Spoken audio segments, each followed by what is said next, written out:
you can change the way that you communicate. I think that most of the time we don't think it's possible, and it really is a learned practice. So it is something that you can shift and change and start learning new practices to start interacting in the way that feels really, really good to you.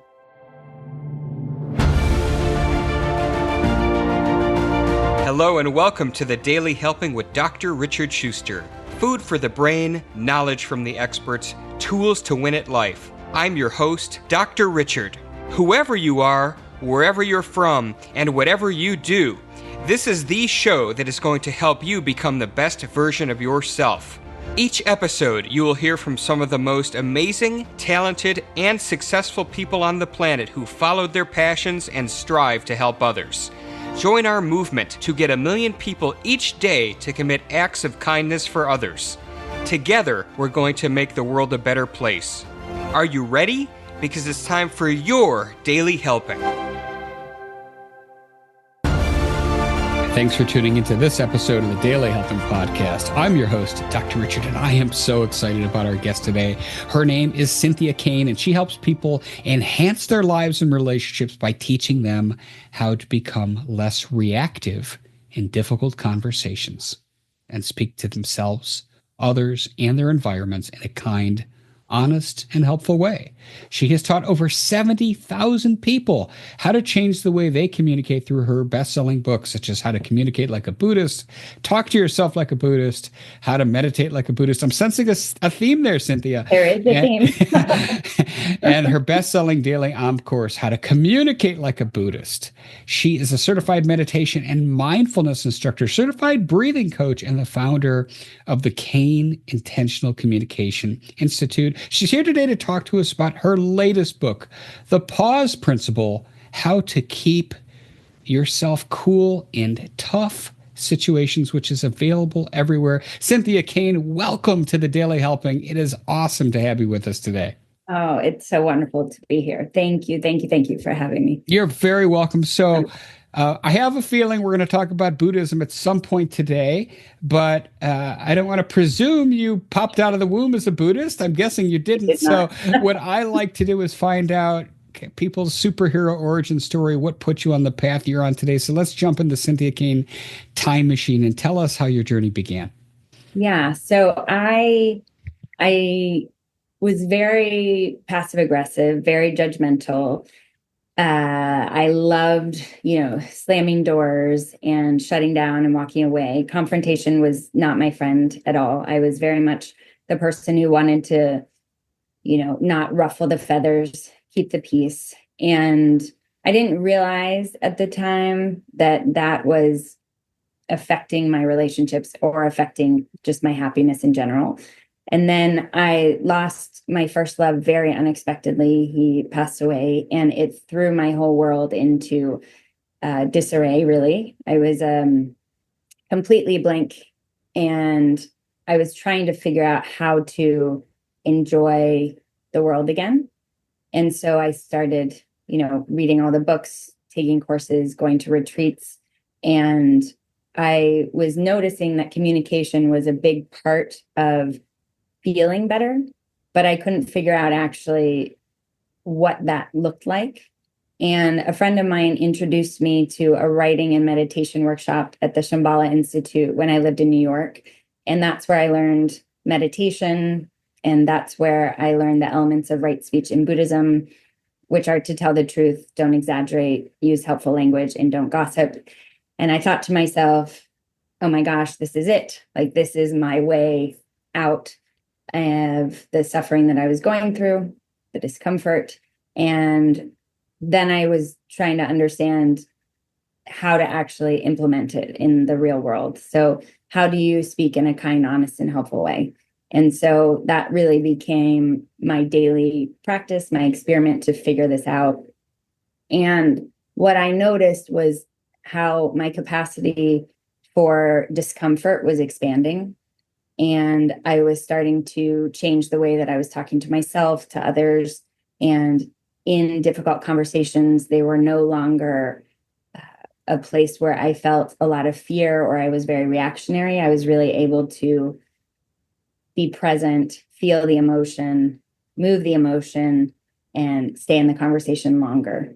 And so this is really how it all kind of came to be. Then I started writing about it and doing courses and seeing that it wasn't only my world that was changing, but other people's lives were changing too. And then the books came, training programs, one-to-one, all the things. All the things. So what were you doing professionally before you started, your breathing coaching and everything, mindfulness training, everything else? Yeah. So I was a book editor. Okay. And so I was a development editor for book publishing companies, and I helped people develop their books. So communication has always been something that's kind of prominent in what you do. Yeah. But you started finding ways to do it in a very different way. Now you're a prolific writer. You've written a ton of books on, how to apply Buddhism to your life. You mentioned those rules, which I had not heard before. So before we dive into the pause principle, if somebody is tuning into this and they don't know the first thing about Buddhism, give us the Cynthia Kane Buddhism 101. It's just going to set the table for all of this. My 101. Yeah. Okay. Well, so Buddhism really, for me, is a practice. It's more of a philosophy. And the pieces of Buddhism that I think are really important are the Four Noble Truths, which is that suffering exists, that we suffer because we are attached to our desires. And the third is that suffering can end. And then the fourth is the noble path, like the Eightfold Path. And those are practices, mindfulness practices that help you expand your capacity for discomfort. It helps you change your relationship to suffering. So it changes your relationship to your thoughts. It changes how you relate to yourself, others, and the world around you.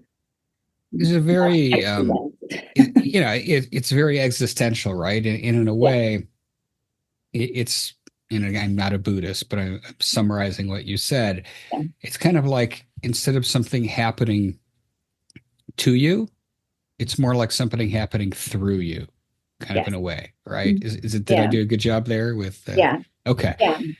So if that's the case, right, and we know that suffering exists, but a lot of our suffering is tied to our own beliefs and, held expectations that the suffering is tied to, that we can let go of that suffering, and by walking these noble paths, these particular activities. Okay, podcast over.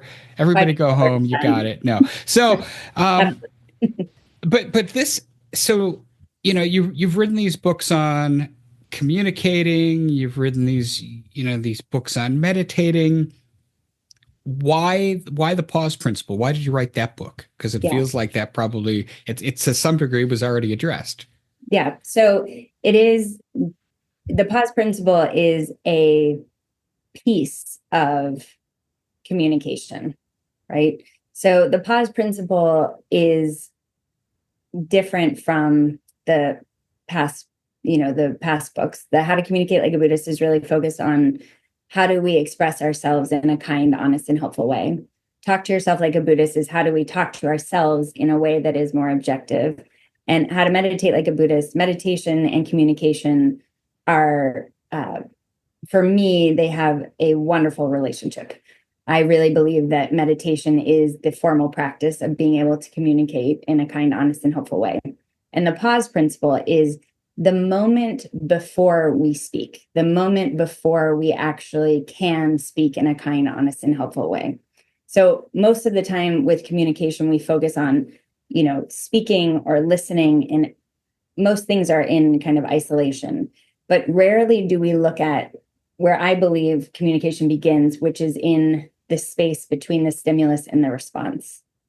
And if we can kind of master that space, create that pause between, what someone says and how we react, in that pause, we're able to find the calm, we're able to see clearly, see the person in front of us as someone we want to talk to in a kind, honest, and helpful way, and then choose that path. So the pause principle is really taking this really small moment that happens before we actually open our mouth. And it's a crucial moment. This is actually, yeah. There's anger management coursework I've seen that actually is based on some of this stuff. So, yeah. I suspect, as preparing to write this book, you did some research about that inflection point when people tend to say things they later regret. I'm curious if there was anything interesting research-wise that, as you were putting this book together, you found that maybe you didn't expect to discover. Yeah. Well, I mean, a lot of the research that was really surprising to me was when I looked at it through the lens of within the workplace in terms of reactivity, and just seeing that the percentage of managers who aren't having difficult conversations and putting them off for, a month to a year because of the fear of reactivity, right? And just the high percentage right now of those in leadership positions who are reacting in ways that can really create a lot of what's the right word? It's more the way that people are reacting in this space right now. It's creating a ripple effect that is creating less trust, less loyalty, less connection. And I think that for me, that was what was most surprising. But it's also when I work with people, I can see very clearly how this moment isn't something that we ever pay attention to. It's very instinctive, the way that we react. And so our attention is really on our language. It's not on our body at all. And that's really where communication begins. I'm curious to get your take on this, because I think observationally, when something becomes part of the zeitgeist and it becomes normalized in our society, then it's almost like we have the okay to do it. Like one of the things that I as an example of this that came to mind as you were talking was road rage, which became a thing in the late 90s. You started seeing news stories about road rage. They gave a term to it, right? They coined it, and all of a sudden now there was road rage everywhere. And more recently, I think of the term triggering, right? Everybody, you see the word triggering everywhere, right? Yeah. And so by saying, oh, this triggers me, this triggers me, this triggers me, it's basically giving permission. It's almost excusing the behavior. Yeah. It's saying, hey, look, if you say something that I don't agree with, that's going to trigger me. Therefore, I'm not responsible for my actions. So I think, and I think there's a lot of things that go into that, which will take us way too far off topic to be relevant. But I think the pause principle is coming at a very good time, because unquestionably we are a society very divided. We have people that are angry, perpetually angry, people that have been perpetually in a fear state really since COVID, that I don't think have ever come out of this fear state.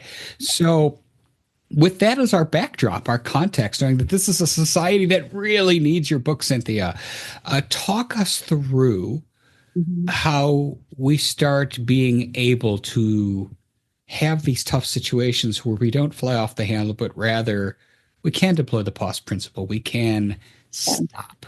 Yeah. So I think what is wonderful is when we start to bring an awareness to actually what is happening in the interaction itself, right? So someone says something and then automatically our body is reacting to that. So there's sensation that's happening in the body during that moment that we don't pay attention to. And so it's beginning with understanding what's happening within me in that moment. So where is there discomfort? Maybe I feel a little nauseous in my stomach. Maybe my jaw gets tight. Maybe I can just feel like really constricted in the chest. And so we start to pay attention to the sensation in the body first, because that's going to let us know this is uncomfortable. Something is making me feel like I'm under attack or I'm being threatened.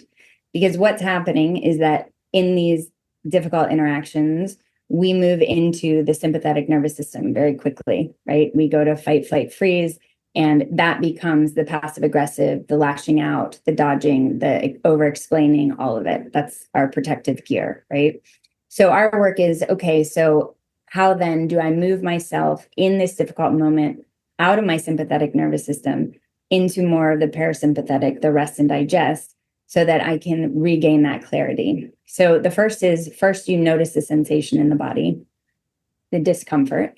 Then it's a practice that I call soften. So first is the sensation. Then after that, you own your own suffering. So you start using mindfulness practices to turn towards yourself in that moment, because often we're looking for the other person to validate us in those difficult scenarios, right? For the other person to be like, oh, I understand what you're saying, or I hear what you're saying. And most of the time we don't receive that, right? So in those moments, it's for us to turn towards ourselves and give ourselves that validation. So practices that you can do to just start to own your own discomfort are, even just like rubbing the ear, massaging the ear canal, rubbing the chest, like in circles, because you're in a difficult conversation. So you're not going to suddenly, stop, close your eyes and begin to meditate or, do something that would draw attention. Another way is you can, put your arm to your shoulder or your hand to your shoulder and bring it down to your elbow. Basically, what you're doing is you're letting your body know that it's okay and that you're seeing that it's uncomfortable. You're seeing the discomfort. So that's one practice. Then there's the F in soften, and that's focus on the present moment. So those practices can look like, first you feel the sensation, that discomfort in the body. And then you bring your attention to the present moment. So often we get really distracted in hard conversations by the language of the other person, and we start fighting with their language. So our work in that moment is we feel the discomfort, we find a way to bring our attention to the present. So we can ask ourselves, what are my feet doing? What are my hands doing? What's my belly doing? And we're automatically drawn to the present, right? Then we can look at the other person. Then we can have a conversation that's different. The next is T, which is take a breath, which most of us have heard all the time when it comes to just take a breath before you before you say something. But this take a breath is a little different. You feel the sensation, and then you're going to do more of breathing pattern practices, right? So it's just even inhaling for 5, holding for 5, and exhaling for 5. And the idea is that you get very comfortable with feeling that discomfort and then grabbing a practice, grabbing a tool to use to calm the body so that then you can see clearly, right? The next is eyes toward another. That's E in soften. And that is really seeing in the moment. Can you come from a stance of appreciation? Can you look at that person and maybe start to think of all the reasons why you're grateful for that person or how they're helpful to you, right? Where we can begin to look at the other person as someone we want to be helpful to, that we respect, and asking ourselves questions, how can I be kind to this person right now? Again, it takes us out of the back and forth into ourselves, where we can get to then choose our next right action, right? And then the last one is N, which is need to say. And many times we focus a lot on what we need to say to the other person or what we're saying to the other person. And what we want to do instead is figure out the words that we can use to say to ourselves in these moments after we feel the discomfort to calm the body to then be able to speak. So a word that would work really well is soften, right? Just even saying that word to ourselves 3 times. You can do it like with an inhale and an exhale. You can say soften on the exhale, but you can just try it now. And it changes. I mean, for me and most people I work with, it just, the shoulders relax, the body opens. And then there's just, that breath, that moment of calm. Cynthia, this it feels like the first four letters, so soft and Mhm. soften, Yeah. really are about self-regulating yourself Mhm. first. It kind of reminds me of body breathing and scuba diving. They teach you in scuba diving, if there's an emergency and you're underwater, you've got your regulator, your mouthpiece, and then every diver dives with a second one that hangs off the tank in case their buddy, their partner they're diving with has an emergency. And what they always tell you is it's kind of like on the airplane, right? Put the mask on yourself first, take care of yourself first, so Yeah. you're not panicking, so you can act calm, and then hand the Yeah. device, the Mhm. mask, right, to the next person. So, this is a technique I imagine that gets easier the more that you do it. Mhm. Um, Based on your experience, and I know that you've done this with, places, Mhm. corporations, etc. Um, what are some of the nuanced differences that you see from implementing this in a work setting versus implementing this with a loved one? How Mhm. would you kind of handle them slightly differently? Because I'm sure there are slight differences. Yeah. So, I mean, I think the slight differences are really the scenarios, right? Because the work itself is really the same, because you really are noticing the unique sensation. And that also, I guess, is one of the nuances too, because in a professional setting, the sensation in your body of discomfort is going to be very different than in a personal setting. The sensation is different, right? Sometimes within a difficult interaction at home, for me, it can be, more of like a nauseous feeling. In a work setting, it's more my mouth gets dry, or, I can feel more like tingling in my hands. And also our usual default reactions are different in different settings. So sometimes people will, be more quiet in a work interaction, and at home be more explosive, right? So the default reactions may be different, but what's actually happening within is the same. And so you're really focusing always on just that discomfort, that sensation. And then you're grabbing a tool or a practice that helps you. And then you're just sticking with that same practice. So it really does become more of a ritual, more of a habit, just kind of like brushing your teeth or flossing. Oh, this is the state I'm in. This is the piece that I need. This is going to help me calm down. Then I'll be able to express myself. Right? This makes perfect sense. And I want to ask the question, well, expand on the question. So, if whether you're a parent, a spouse, Mhm. or a coworker, most of us fit into one or if not all of those, Yeah. uh, so this is obviously something that benefits others. I imagine that there's power in introducing this into a group setting rather Yes. than a dyad of two. If Mhm. this is a family unit, if this is done, with a whole team at work, for example, what are some of the guideposts that you would recommend to teaching this to a whole family unit or to your team, and some things to stay away from as well? Yeah. So I think one with the team aspect, I think something that was interesting for me to see over time is how many organizations were paying for their employees to take my training programs, and not a lot of managers or not a lot of leaders, right? And I think that when you start to bring something like this into an organization, it really needs to start at the top. It really needs to start more with, the managers, and then it will ripple down. And they're the ones then that can model the behavior. They're the ones that can start to show different ways to, continue to be open with the team, to be able to handle the difficult conversations that come to them, to really be able to keep that trust and, openness. So within a family setting, it's coming again from, the parents down, and it's making sure that in those difficult situations, it doesn't have to be, though, both people, right? Like, it just really takes one person to change a conversation. So if, whether it's in the family unit or it's in a company, if one person is interacting in more of a calm way, more of a relaxed way, They're talking slowly, right? They're really coming with no evaluation. The other person, their body language, their tone of voice, their everything is going to change as well, right? So it really, in my opinion, I think the most important piece is that those who are in the leadership positions are the ones who are doing the work.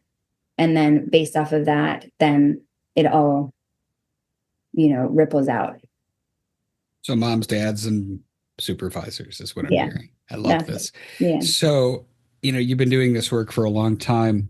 Yeah. I'm curious in terms of, outcome data that you yourself have collected in terms of success stories. So share with us a little of those high points. Yeah.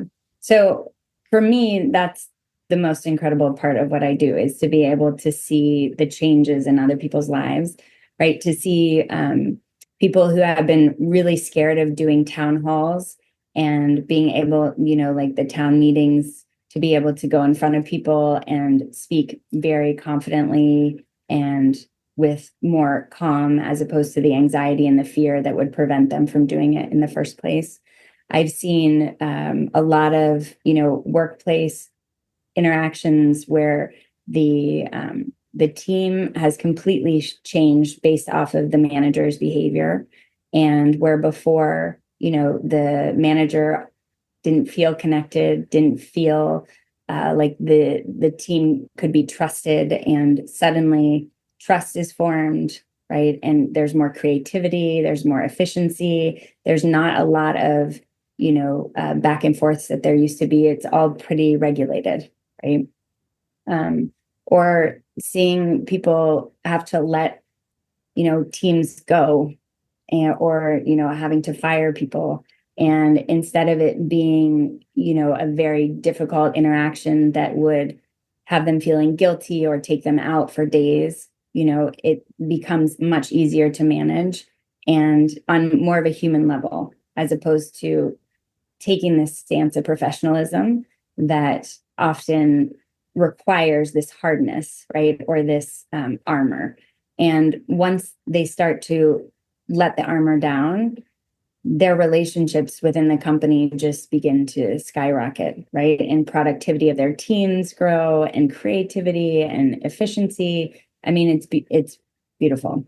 And then on the personal level, right, the relationships with children and families who haven't talked for many, many years, starting to implement these practices so that they can have conversations, right? And they can reconnect. So there's so many benefits of doing this work. Outstanding. I love this. The book is called The Pause Principle: How to Keep Your Cool in Tough Situations. It's available everywhere. We're going to have links to it in the show notes. Very exciting. Grateful that you're here to talk about it today with us, Cynthia. As you know, I wrap up every episode by asking my guests a single question. That is, what is your biggest helping, that one most important piece of information you'd like somebody to walk away with after hearing our conversation today? I would love people to know that you can change the way that you communicate. I think that most of the time we don't think it's possible, and it really is a learned practice. So it is something that you can shift and change and start learning new practices to start interacting in the way that feels really, really good to you. Amazing. Yeah. Cynthia, we've said the name of the book. We've got it linked in the show notes, but tell us where people can learn more about you online. Yeah, you can go to cynthiakane.com, or you can follow me on YouTube and Instagram at cykane1. You can find me there. Perfect. And again, we got you covered if you're in the gym. Everything Cynthia Kane is going to be linked in the show notes at drrichardschuster.com. Well, Cynthia, thank you so much for joining us today to talk about your book. Grateful that you wrote it because the world needs it right now. Thank you. Absolutely. And to each and every one of you who took time out of your day, if you're getting ready to practice your soften techniques on the world, go give us a follow and a 5-star review on your podcast app of choice, because this is what helps other people find the show. But most importantly, go out there today and do something nice for somebody else, even if you don't know who they are, and post it in your social media feeds using the hashtag #MyDailyHelping, because the happiest people are those that help others.